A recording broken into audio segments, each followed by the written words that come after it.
झुकाने पर मजबूर हो रहे हैं, और वो कौन सी 2 आयत थी जिनकी वजह से आइंस्टाइन पागल हो गया था।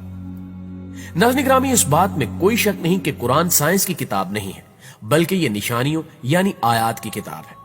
कुरान मजीद में 6666 आयत हैं, जिनमें 1000 से ज्यादा साइंस के मुतालिक हैं, यानी इनमें साइंसी मालूमात मौजूद है।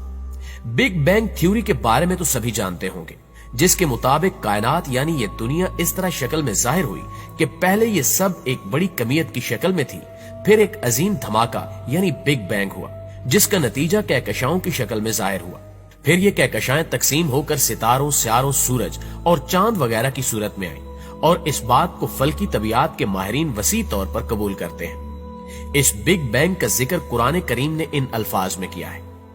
और क्या काफिर लोगों ने नहीं देखा कि जुमला आसमानी कायनात और जमीन सब एक इकाई की शक्ल में जुड़े हुए थे, बस हमने इन्हें फाड़ कर जुदा कर दिया, और हमने जमीन पर हर जिंदा चीज की जिंदगी की नमूद पानी से की। तो क्या वो इन हकायक से आगाह होकर अब भी ईमान नहीं लाते? दोस्तों, रब्बे कायनात ने यहां तख्लीके कायनात के बहुत बड़े राज से बहुत ही आसान अल्फाज में पर्दा उठा दिया है कि जिन सवालात के जवाब इंसान बरसों से तलाशता फिर रहा है, वो ऐसे नपे तुले अंदाज में अता कर दिए गए कि अकल हैरान रह जाती है।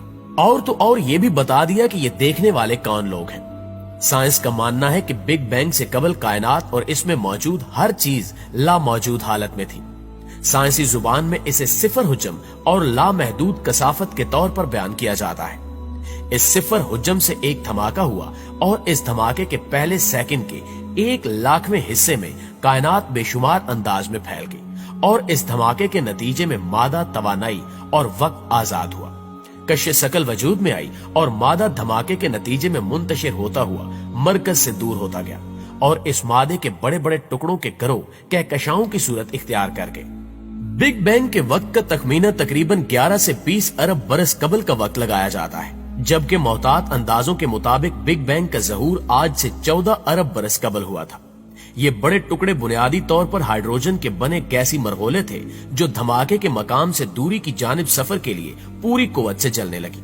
इस जलने के नतीजे में हीलियम गैस पैदा हुई, और इनकी कसाफत में इजाफा होने के साथ साथ जलने वाली हीलियम और हाइड्रोजन की राख कार्बन बनकर इनको ठोस शक्ल में तब्दील करने लगी, और यूं ये आग के बड़े बड़े गोले इंतहाई ताकतवर कश्य शकल के साथ सितारों की शक्ल में वजूद में आ गए, जिनमें से एक सितारा सूरज है जो हमारी जमीन का मरकज है, और इनकी कशिश की बदौलत इनके गिर्द छोटे छोटे मादे के टुकड़े गर्दिश करने लगे, जिन्हें हम स्यारों की शक्ल में जानते हैं, जिनमें से एक स्यारे यानी जमीन पर हम रह रहे हैं।